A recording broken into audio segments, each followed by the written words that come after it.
All right, good evening, everybody. Hello. Welcome to the third in a series of panel discussions about women, the media, and the workplace. So, anybody been here for a previous one? Great, that's great to see. This is three in a row? That's great. That's really great to see. Thanks. I'm Julia Wallace, and I'm the Frank Russell Chair here at Cronkite, longtime newspaper editor and media executive. The hashtag for this is Women Workplace, and I hope you'll tweet out key moments. I want to thank everyone for attending, but I specifically want to acknowledge the men who are here. We need to have this conversation with men and women and learn from it, and it's great to see all of you here. Tonight we're also going to be doing this on Facebook, so hello to the Facebook Live audience. They'll add questions as we go through this, and we welcome you as you join us. So tonight in this third series, we're going to dig into the cultural issues in newsrooms. You know the headlines. Matt Lauer, NBC superstar, gone.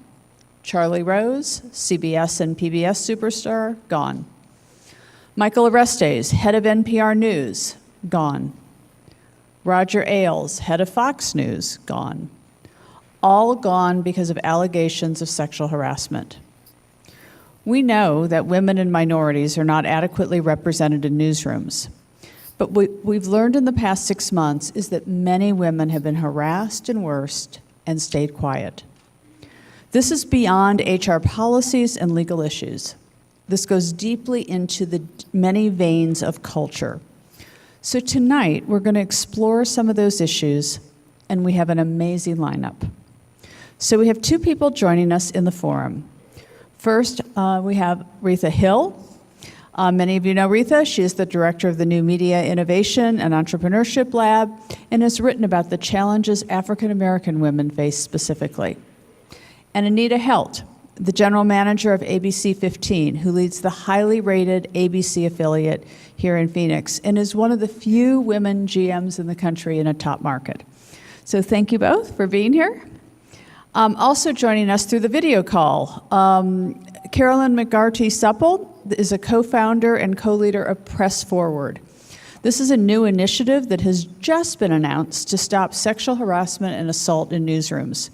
She worked at ABC News and is currently a management consultant for Bose Allen Hamilton.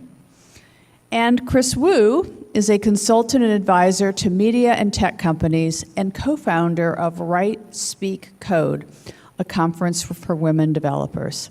So welcome to my panelists. I'll say hello to my panelists up there. Great. I'm going to start with Carolyn.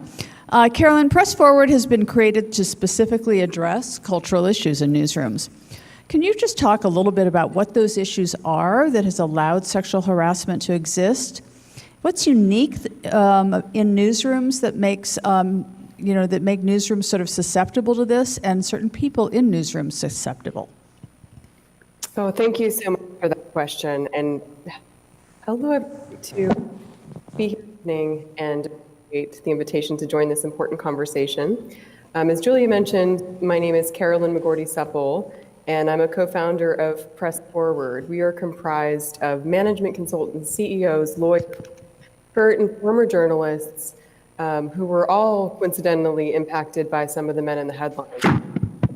Some of us have left, but our goal is really to find ways to create great cultures in American newsrooms so that all journalists are able to do their work.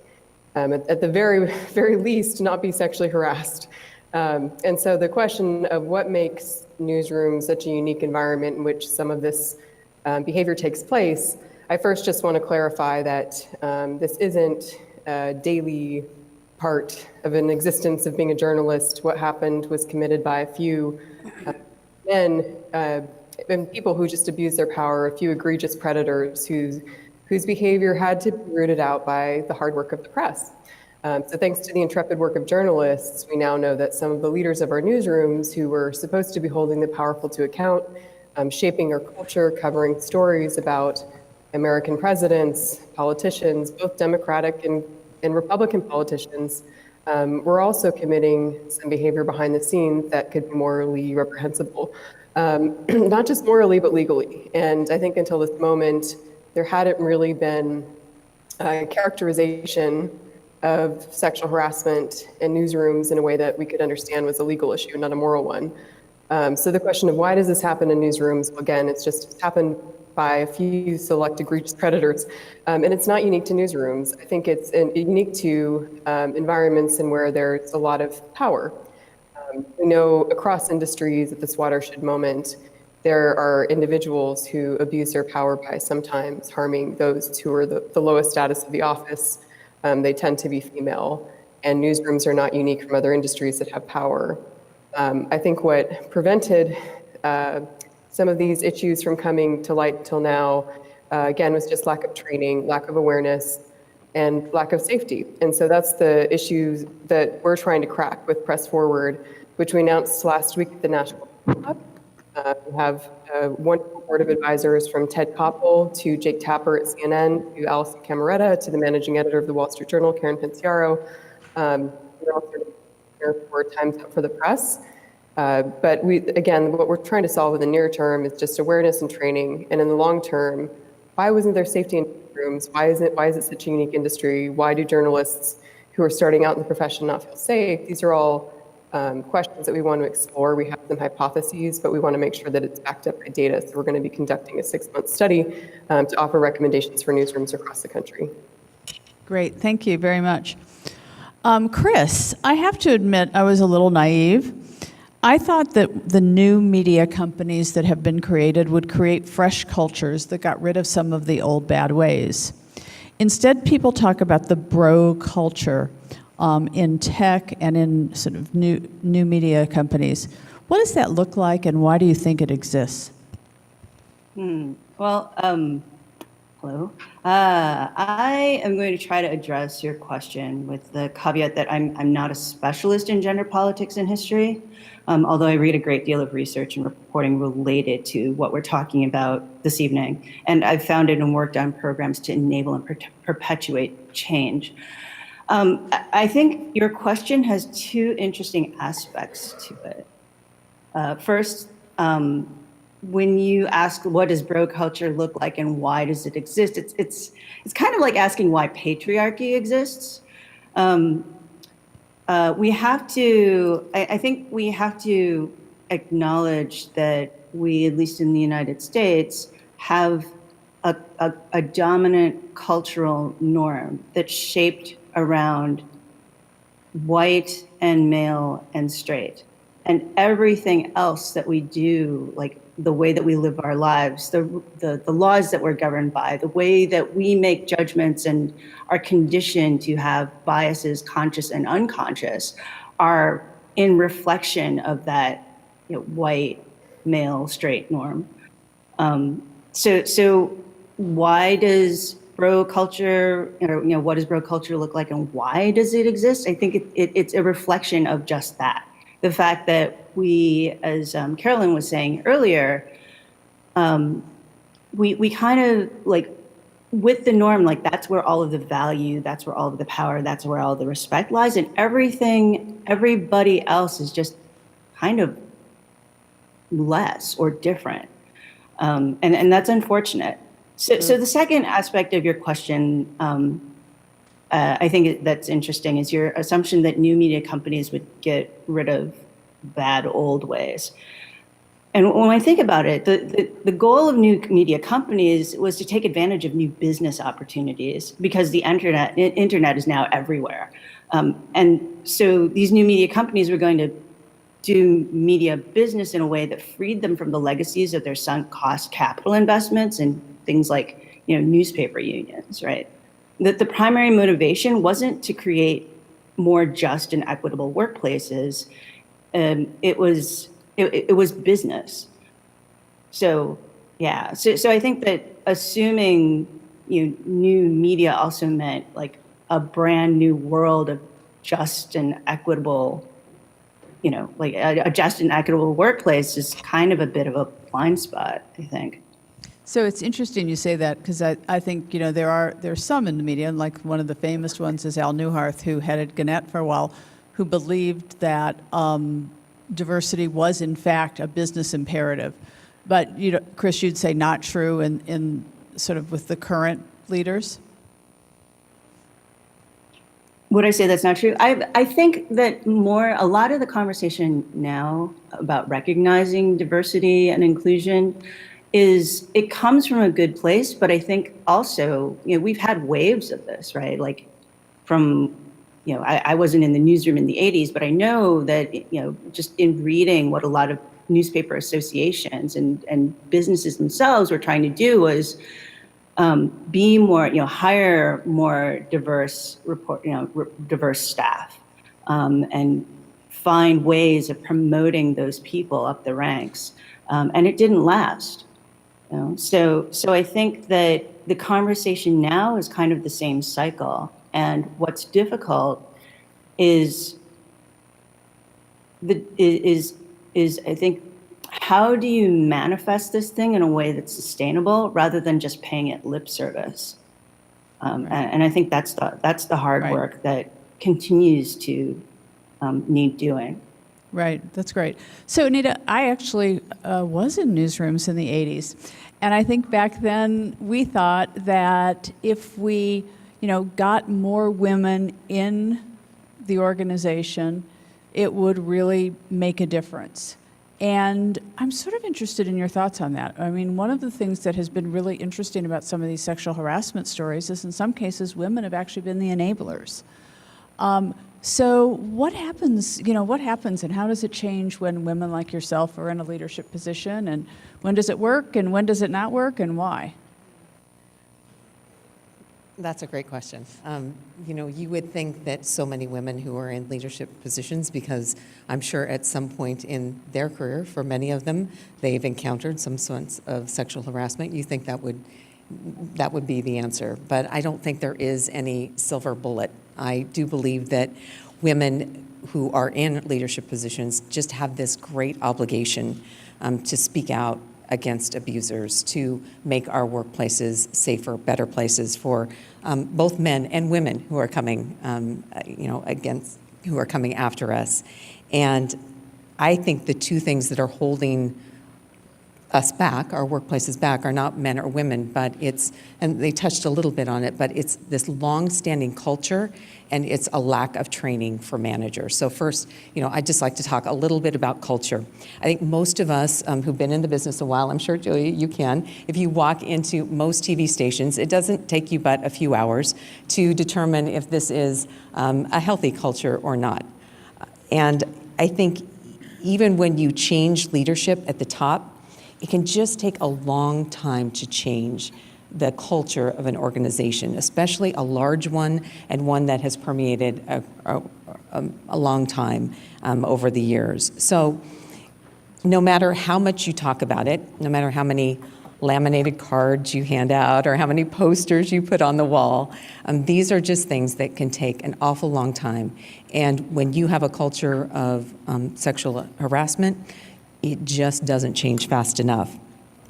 So every place that I've ever worked, and I'm sure others can attest to this, there are these things that are called unwritten rules. And I think as an employee, you have to determine what are your non-negotiables. So I'll give you a couple of examples. One company I worked for, if the agenda at the company meeting said you needed to be there at 8:30, you just knew you needed to be there at 8:15 or at 8. Because if you weren't, the bus was leaving without you, I promise you. You just kind of knew this. At another place I worked with, you know, at the company meetings, you wore jeans. Okay, I may wear yoga pants and put all my hair on top of my head, or I'm in a dress, because even here with heels, I can't even sit back and reach the floor, I'm short.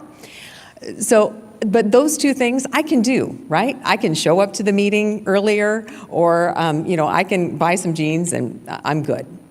But there are some of those unwritten rules, and I'll give you some examples of where, you know, I've had situations where to be on the inside, to really be in that group, you had to do things like after the company meeting, the expectation was that you hung out at the bar and that you drank heavily and you talk crap about people.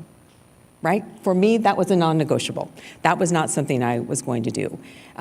Did that hold me back? I don't know. It certainly didn't get me fired, but I do think you look at those very small examples and you just imagine, what if the cultural norm, the unwritten rule, was that you turn the other way, or maybe worse. Just imagine how hard that would be to make that culture change. The other thing I think is lacking is really training. And I think that's the main issue: training, coaching, creating these leadership environments for our up-and-coming managers. So how it works, at least in the newsrooms that I've worked in, the way to move up is to become a manager. So for example, we take our best producer, and the way for them to make more money, to move up, is to become an executive producer. But we give them absolutely no training on how to do that, on how to lead people, on how to manage products. We just know they were a really good producer. So instead, what we should do in many cases is just compensate this person for being a really great producer, someone who has a direct impact on our product from a day to day. So in fact, again, I would argue that some of these folks, at least that I've dealt with, should never ever be leading people, but they should really be allowed to work on product and do what they do best. So as an industry, I think we just have to do a better job of providing our up-and-coming leaders with tools to help make them better managers. We have to do a better job of creating these learning environments for all of our managers. And for those of us who run companies, we have to value these qualities and reward them, along with the more traditional things such as digital traffic and ratings and revenue. And it sounds easy, right? But it's really hard. We're in this 24/7 business. I can't just say, hey guys, you know what, let's don't do a 6 o'clock newscast tonight, right? That's not an option for us. We don't get to stop down. We don't get to take a spring break. So I think we have to be very systematic and incredibly disciplined in how we approach leadership development. And I've been involved with an organization that I'm incredibly proud of for about 20 years, and it's called the Carol Nealon Project. And Carol was an incredible news director in Austin, Texas, who was way ahead of her time. And what we do, we believe that the way to advance this profession that we love so much, which is journalism, is to keep great people in our newsrooms. Hopefully they're not going off to academia or they're not going off to PR, right? But we're keeping them in our newsrooms. And the best way to do that is to help the person who's leading that newsroom learn how to lead people and, frankly, not become a complete jerk, because there's a few of those that are out there, right? And we get people in the door with things like NextGen TV or how to deal with all of you millennials, right? But what they walk away from every time is that these inherent leadership practices that Carol had instilled in all of us. So it's my belief that companies have to do more of this kind of training, more of this leadership development, and only then are we really going to see the true changes in our newsrooms. Great, thanks. Yeah, I knew Carol. She was quite an inspiration. That's great. All right, Reetha. As always, you're ahead of your time. Back in 2004, you wrote a powerful column about the vulnerability of women of color to sexual predators. Let's fast forward to today. How is the sexual harassment assault landscape different for women of color than it is for white women? Well, if you're talking about in a multitude of industries, it's different depending on what industry you're in. But I think in journalism, women of color are still in the minority. If you think about the number of minorities in journalism overall, I think the number is about 13 or 14%. It might be a little bit higher now when you factor in all of the new media companies, the startups, and so on and so forth. But for a long time, it hovered at about 11% African American, and the other minority groups were much less than that. So you don't have a whole lot of power and people in positions around the industry. So for women who are reporters, who are in broadcast, who are in the print newsroom, and certainly those who are starting to venture out into new media, you're just in a minority. And your allies or your mentors or people who could watch out for you are fewer and further between. And so what you have to do is kind of band together a lot of time as women of color to protect yourselves. When you go back to, for example, the Washington Post, where I worked for many years, way before I got there, you had African-American journalists, women and men who were fighting for equality from a racial standpoint, where to get the foot in the door, to get the same assignments, to get the same pay grade as some of the others. Some of that had to do with tradition, some of that had to do with unions, it just had to do with a lot of things. So there were lawsuits that were filed by women at the Washington Post. There were lawsuits that were filed by African American, reporters and the few editors who were there to fight for their rightful place. So it's just different depending on where you are. I think the piece that you're referring to, Julia, was right around the time that Strom Thurmond's daughter died. Now, Strom Thurmond was a segregationist senator. If you know anything about American history, he was the person who talked about, he was a Dixiecrat. He split away from the Democratic Party, ran on the Dixiecrat Party for president, staunch segregationist, racist to his core. And as it turned out, he had fathered a daughter with one of his servants. And so, he died some time ago. And when she passed away, there was a lot of media attention around the fact that, she was his daughter and that he paid for her to go to a historically black college down in South Carolina, where he was a senator from South Carolina. He had given her money and so on and so forth. But what I wanted to point out, and at the time I was vice president of Black Entertainment Television, Interactive Division, and I was a vice president. I didn't write that often, but I felt compelled to go online and write about the fact that that her mother was more than likely raped. She was 15 years old. She worked in the household of Strom Thurmond. He, at the time, he still lived at home for whatever reason. He was about 25, 26 years old. So you had a 15-year-old servant, a domestic servant, working there, and there's no way she had a relationship with this man. And this is the way it was being portrayed in the obituaries and the look back at his daughter's life. And I talked about the fact that when you're a domestic servant, if you're a hotel worker, if you're in the restaurant business, if you're in any vulnerable position, especially and including newsrooms, that there is a racial dynamic. And that when you add race to the whole conversation about sexual harassment, it takes it to a whole nother level of horror. Because you have to deal with the imbalance when it comes to powerful men and women, and you also often have to deal with the imbalance when it comes to powerful white men if you're a black woman. And there's a third dynamic to it, and that is, as a black woman, you also understand that many times black men are singled out for increasing punishment for the same crime. And I think you see that when it comes to some people supporting or not being as down on a Bill Cosby, because there's a history in this country of black men getting additional punishment for the judgment to be swifter for a black man than for a white man in the same situation. So I was reading a few weeks ago a column by a woman in the New York Times who talked about, when she walked home as a middle school student, and she and her friends, and they had to walk past a group of guys on the corner, and just, you knew you were going to get the catcalls, you were going to get the harassment, you were going to get everything else. And it was disgusting. You just kept your head up. They were going to say things to you, ask you to go out, and more.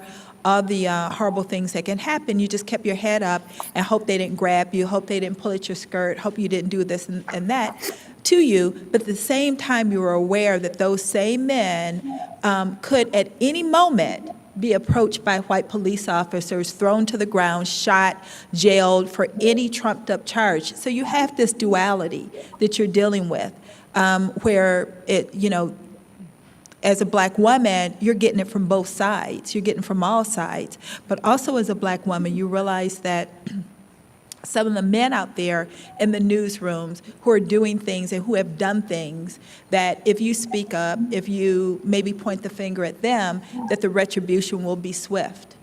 Something happened to me today. So this morning I'm teaching and I look at my Facebook and a journalist that we all knew and respected died today, one of the first black Pulitzer Prize winning journalist, someone who had a almost impeccable reputation, right? And, all the accolades and praise coming in for him. And but what I was thinking about is my harasser died today.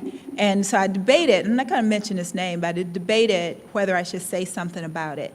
Because again, you have that pride of who that man was and what he did and the ground that he broke. But I also know what he did the summer that I was an intern at his place. And I know what he did to me or tried to do to me, and I know what he tried to do to other people.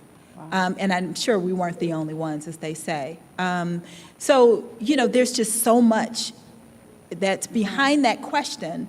I can't speak for every black woman. I can't speak for every woman of color, but I know it's increasingly difficult for black women to navigate and women of color to navigate through this society and this media landscape. Anita was talking about the culture in a place. Yes, journalism is a gruff culture, especially old school journalism. The hard drinking, cigar hanging out the lip journalist. That's what it's like in many ways, even though people wear shirt and ties now and not, the way they used to dress. But they love talking about people. They love putting people down, an opinion, making any type of comment that comes to mind. That's almost valued in journalism. It's changing a little bit now because it's more of a, it's all grown up and cleaned up. But for so long, that was the culture in these places.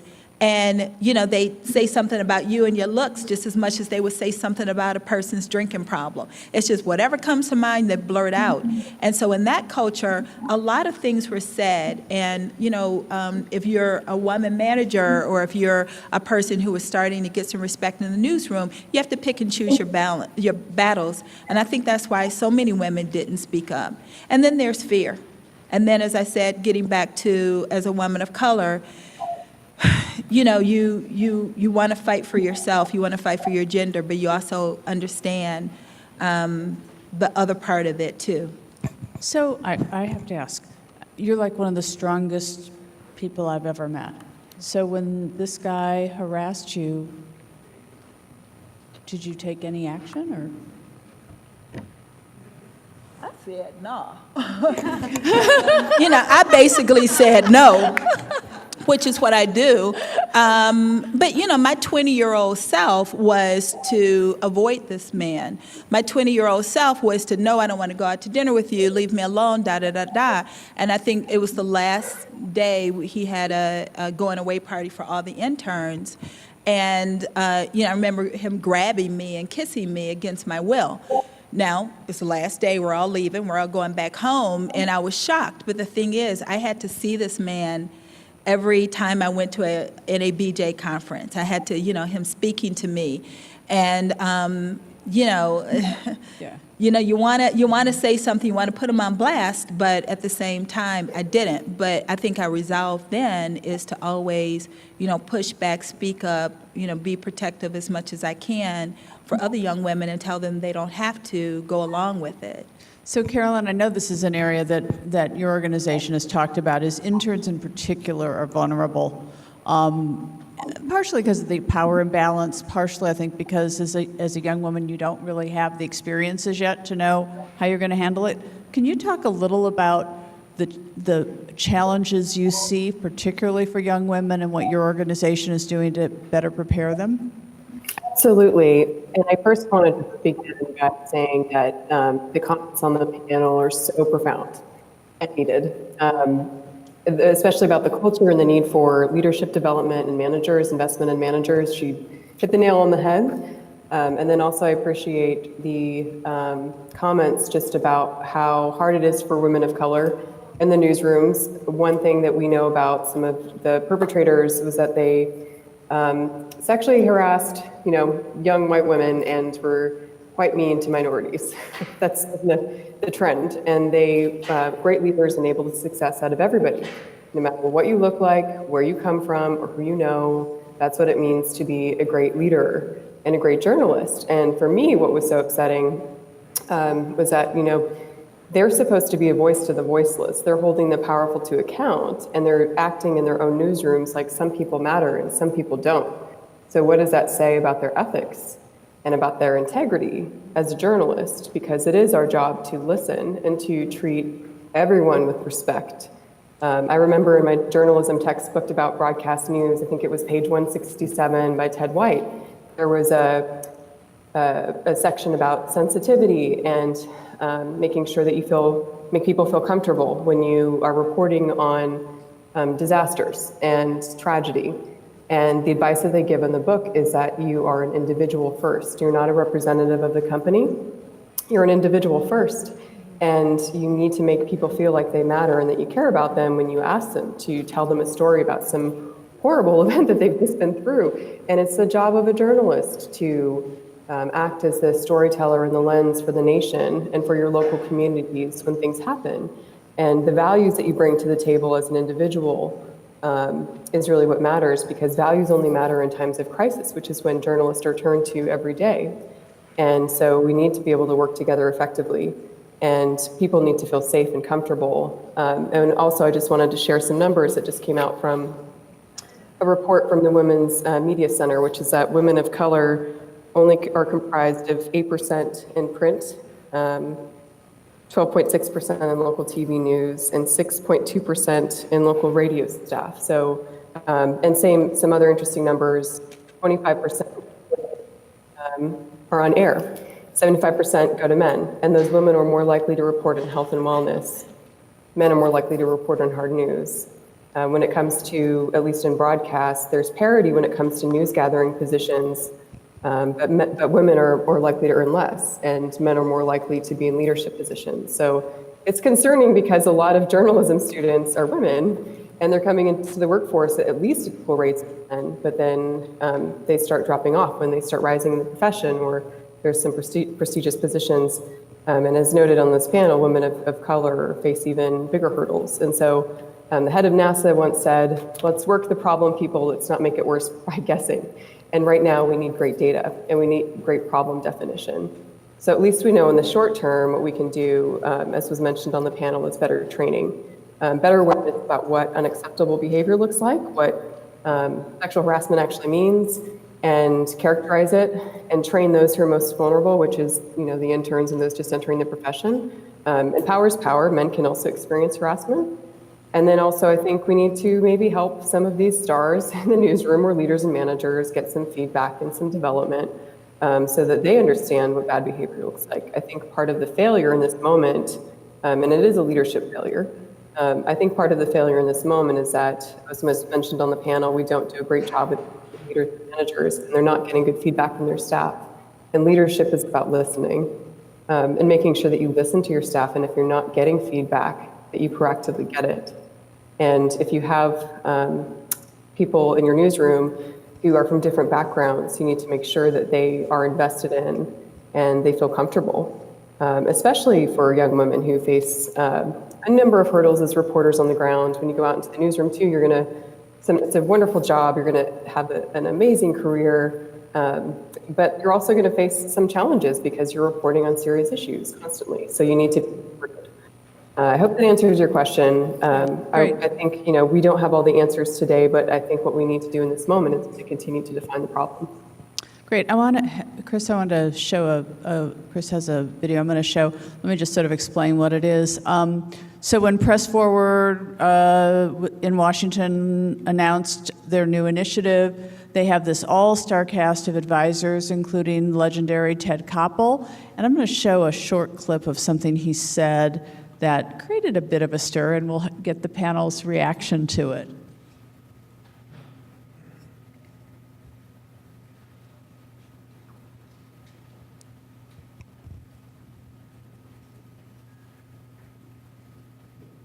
Maybe. Anybody ever watch Ted Koppel when he was on the air? No, you guys are all water Cronkite people. You don't know. Yeah. He was on a different network, right? He's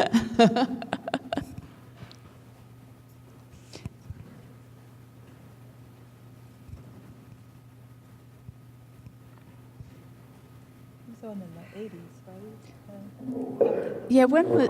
Oh. There is a climate of fear that is spreading through the entire industry, I'm sure. But let me acknowledge the obvious here. I'm here because there was a need for old fogeyism to be represented on this panel. So let me say some things that I concede at the outset are generational. We need, if they ever existed, we need a restoration of good manners. We need a restoration of good taste. It means, among other things, that there is not, I don't want to suggest that there is a responsibility which permits this kind of behavior, but I do think people need to dress for work. That, I am sure, is an unpopular notion today. But the fact of the matter is, I would feel just as upset by a guy coming in wearing a t-shirt and torn jeans to come to work at the office, as I am by a woman who comes in wearing a skirt that is so short that it is provocative.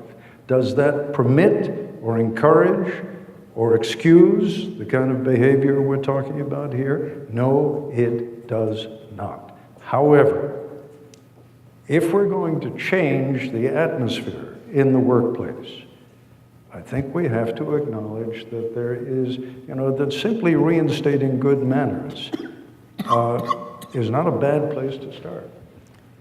Okay. Anita, thoughts when you hear that? Well, I don't like to be in the business of telling people what to wear, right? I think that there probably are some social norms, and there are probably some things that, some good common sense should apply, but somehow I don't equate that with good manners or the things that really, I think, should be the focus of the workplace. Carolyn, you actually responded to him in the moment. You want to talk about your sense and the group's sense of that? I was like, why do I have to be the one that tells Ted Koppel that comment is inappropriate on behalf of women everywhere? But what was really, I think, important about that comment is that men need to be part of this conversation. And they're going to say things that shock us and annoy us and are inappropriate, but they're really, at the end of the day, the ones still leading the newsrooms and the one who have an impact on our culture. So we need to understand kind of what's happening in their brains to figure out kind of why they might have certain attitudes that down the road could be harmful towards women. And I actually think that it was great that Ted made that comment, because now we can show him and bring him into the conversation and explain to him that what a woman wears to work it's not appropriate to tell people what they should wear to work. It shouldn't affect their impact or the treatment in them professionally, and that he needs to work with his HR department to define what's appropriate. When I interact with Ted Koppel, I was hoping it would be for a moment like I just had done a great story and was working with him collaboratively, but instead I'm like, okay, Ted, like this is not okay to have that attitude, but I really appreciate that you were honest. Because that's what it's going to take for us to change all of these issues, is just tough conversations and an ability to talk to each other. People have been thinking about these things for a very long time, and if men and women can't talk together, and if men don't feel safe kind of sharing what they're thinking and asking us questions, then we're never going to change. And this is a moment for a national dialogue for us to move forward. Great. Chrys, so tell us a little about what you think, we obviously want to change culture, so the question is, what can individuals do? We've talked some about institutions and the need for training, the need for different rules. What about, here we have, a lot of students who are going to go out into the workplace soon, men and women. Do you have suggestions for them on how they help change this culture? Sure. So I think that wow, there's so many ways in which one can do this. So if you are just getting into a newsroom, whether you're an intern or a new staff member, the first thing I think, number one is just do good work, but also what's important is to discover who are people who are interested in the cultural change that we're talking about here within the newsrooms already. And there are, in fact, always, people who are interested in it, if not working toward it. A lot of medium-sized and larger-sized news organizations have affinity groups that you can join and be a part of. You will find a lot of internship programs, especially ones that have been working or in progress for a long time, I think have started to talk about things like diversity and inclusion and try to make that part of the internship as well. When you are a worker, there's always opportunities to do something above and beyond the job that you've been hired to do. And whether it's something where, you get together and have like coffee meetings or lunch gatherings with people who want to talk about these issues in small groups, or, do brown bags, right? Bring in guest speakers. That's something that you can do. And then I think another thing is helping to create that sense of psychological safety and model the behavior of, like calling something out when it doesn't feel right. And even if you're not comfortable with saying, hey, that's not right, there's always like the comment of, oh, that's a little awkward, right? To kind of both highlight but not necessarily punish the person who's done something, right? And then find allies who are going to work with you, because these kinds of things, this kind of change can only happen through focused, concerted group effort over time. And no matter who you are in any business, you can make that happen. That's great. Reetha, you've had the advantage of being an executive in the workplace and now working directly with a lot of students. What advice do you have for them as they head out into this real world? Definitely try to be as collegial as you can, work with other people. And remember, with this work, those of you who are journalists, that it's about the people. It's about doing your best work as a reporter and try to comfort the afflicted as much as you can. It's not about necessarily seeing your name on the front page or just be the top correspondent. People want to rise and do good things in their workplace, but it's about the reporting and it's about the ethics of that, and keep that in mind. And as you are working toward that goal and trying to be a good reporter, the rest of it is not as important. I'm talking about in terms of the sharp elbows and things like that you see in a lot of newsrooms. I also think you can do things like supporting each other. I always try with the young women in my lab to encourage them to speak up, to encourage them to be leaders, to encourage them to take chances, whether it's coding or whatever it is.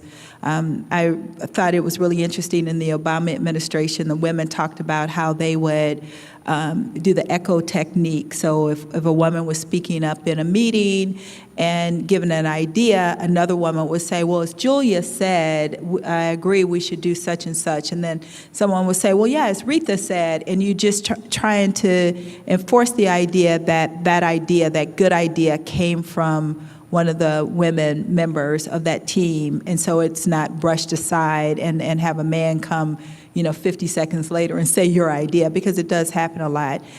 But you also have to just, I think you have to be strong. As Anita said, not knowing what your boundaries are.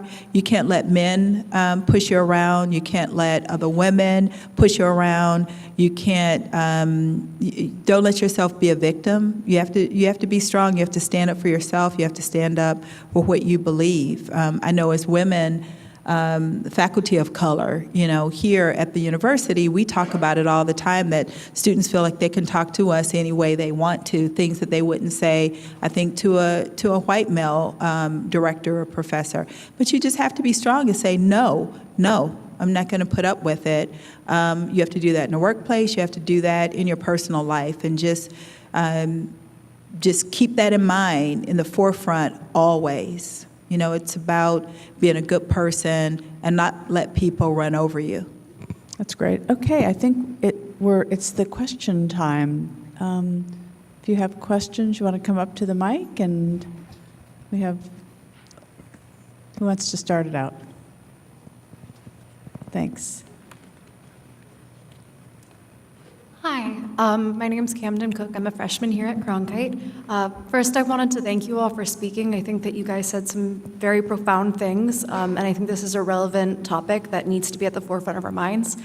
My question, you were talking about the culture that has been fostered over the years and has, led to this epidemic, basically, of sexual harassment. And I've kind of drawn similarities to the issue of gun violence. I feel like it is something that has gradually become desensitized. And I wanted to get your opinion on whether sexual harassment is something that has become desensitized, become normalized because of its prevalence, and how we can really emphasize its significance in conversing about it. Who wants to take that? Anyone feel strongly? It's a great question. I mean, I think about, Katie Couric, I think, was asked, years ago about working with Matt Lauer, and she said, "What's the most annoying thing about Matt Lauer?" And she said, "He pinches my ass a lot." And it's stunning, especially after what happened, that, she kind of had that, and I'm sure people saw it and didn't say anything. But you're right, it to a certain extent, they dismiss it because that's the big guy, that's the, the talent, that's the editor. Oh, that's just the way Bob is, or that's old Krusty Paw, whatever you're calling that person. And, men and women of goodwill have to speak up and just kind of say, hey, no, that's not right, and be able to address it in a way that makes sense, having the HR department or having meetings and to talk about it. And it comes from the top, because I think if the people at the top say that they don't want that type of culture, and to call people into their office and say, we don't do that here, it usually won't take long before people get the message, and to get rid of people who continue to behave in that way. At the Washington Post, I know some people got disappeared because they didn't know how to behave around young women or women in general. But yeah, I mean, I think there's no doubt that part of the challenge has been, and this goes to what everyone has talked about so far, the low number of women and minorities in a lot of these places, that you don't want to be the one who's always raising your hand saying, I have a problem. And so you pick your moments. And I think, it's something I reflect back on, and I think our generation in some cases did, sort of like, okay, obviously, if we get into assault or things that are really sort of over the line, we're like on it. But some of the, the Katie Couric comment is sort of, I laughed, but it's sort of like, all right, it's harmless, life goes on, of all the things I'm going to complain about, it's not on my list this week. And what I really admire about this generation is that a lot of this has come out because of people, young women, who have said, you know what, I'm done normalizing this. We're going to say no to this. I mean, we have a student at Cronkite who did that, and because of that, we have a state legislator who was expelled from Arizona. And so I think that is really brave and really important, and shame on us for not standing up as strongly as this generation has. All right, thank you. I just want to apologize. I know there's like a fire alarm going off in the background. My husband is watching my child and making him dinner. No idea what's going on. But this is what it's like being a working mom, everyone. It's possible. Other questions? Great. Thanks, Grace. So hi, I'm Grace, I'm a graduate student, and I was wondering if you think it's appropriate, say you're working in a news organization and you are experiencing harassment, but you don't feel comfortable confronting your harasser, and you've implied to their supervisor what might be happening, and you get the sense that there's not going to be any action taken. Do you think, and you really want to keep working there, do you think it's appropriate to maybe start documenting what's going on, just so that if the time comes that you can present this evidence, to protect your job in case you get retribution? Is that good advice to young? So Anita, go. Absolutely. Yeah, she's like, yes, okay. absolutely. Document everything and go to your HR department. I think you're doing the right thing, right? If you don't feel comfortable taking it to the person, which I think is understandable, you should be going to the manager. But if the manager doesn't do anything, I would go immediately to HR. That's what they're there for. And there should be absolutely no retribution as a result of that. We also have some resources on our website, thepressforward.org, which provides some specific tips about what to do if you're facing harassment in the situation. And we worked closely with Gretchen Carlson, who some of you may know, wrote a book about this very issue. And she provides some tips and tricks and language to use in the moment, as well as help you understand what your rights are. We also have some information on the website if you're a newsroom leader, what to do to help your staff, and also if your colleague who's a similar colleague is facing harassment in the moment, what should you do? So I encourage you to go check it out at thepressforward.org. I think that point is so valid, because I think one of the things that gets so frustrating for people who are in that situation is when you don't know what to say, right? Mm-hmm. And then you look back and you say, oh, I wish I would have said this, or I wish I would have done that. And so the folks that I have dealt with who have been in those situations, we've done the same thing. Get a crutch, whatever that thing is, so that you can feel prepared, so that you feel that you then take the power to some extent, right? I think that is the thing that I think too often I see women beat themselves up because they say, I should have said this, or I should have done that. Well, again, they shouldn't. They're not the ones at fault. But I think they would feel better if you had then that thing to say. When I was in the moment, I stood up to the person. I actually told him to have some integrity. So that they should. And then I told a fellow desk assistant, and then later wrote it down in a journal that was used to validate and corroborate my story when CNN did their reporting. Yeah. Yeah, I mean, I think that one of the challenges sometimes in these cases is it's a he said, she said. And so, being smart about it and thinking about, in some cases, you go to HR and they're like, oh, we have other complaints, and it's sort of, there's a pattern and that sort of builds it. But in other cases, it is about how do you, if you can document it. And I think what's interesting is how often you can, if you put your mind to it.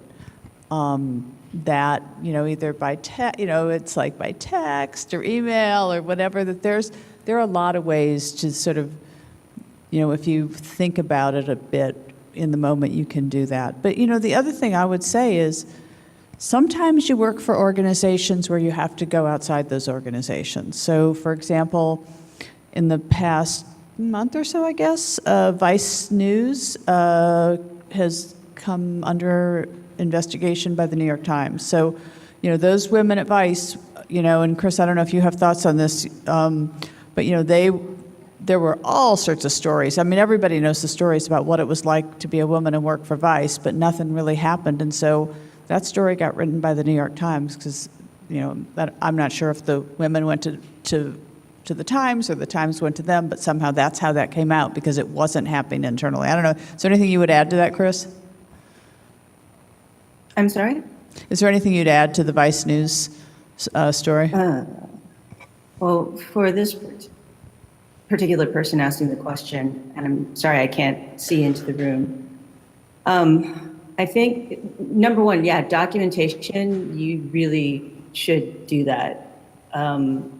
Because if you do feel strongly about it and you feel, and this may be a little bit controversial, but if you feel safe going to HR, and so in some companies it's not necessarily safe for an employee to go to HR with these kinds of issues, but if you do feel safe, they need to build a case, and you recording what's been happening to you, the frequency and what was, what was said, what was done, will help basically provide that evidence. I think the other thing too is that if you have if you try friends that you can talk with, that's going to be very helpful, both for your own mental health, but also if you can, sometimes I've been in experiences where, someone will tell, a colleague something, and that colleague becomes the one to kind of maybe help navigate the internal politics, and they become the people who kind of go to HR or go to a manager who can then help the person who's being subjected to the harm. So that's something else that you might want to consider as well if you're feeling scared and alone. Yeah, I would really echo that. When I was a manager, I could think of several cases where it was actually men who came to us because they'd heard about something that had happened to a woman and they were so upset about it. And so, we talked earlier about the role men play in this, and that they can play a really important, powerful role. Well, thank you, panelists. This has been really great and interesting, some provocative topics. So we have one more in this series. On April 10th, we're going to go beyond sexual harassment. 3 sessions on sexual harassment, and we're really going to take sort of a broader look at what it takes for women to succeed in the media today. So we'll explore issues such as pay equity, balancing work and home, and making sure you're taken seriously. And if you're interested in the gender issue, I am teaching an online class next fall, Gender in the Workplace, in the B session, and it's MCO 494. So I hope you'll sign up.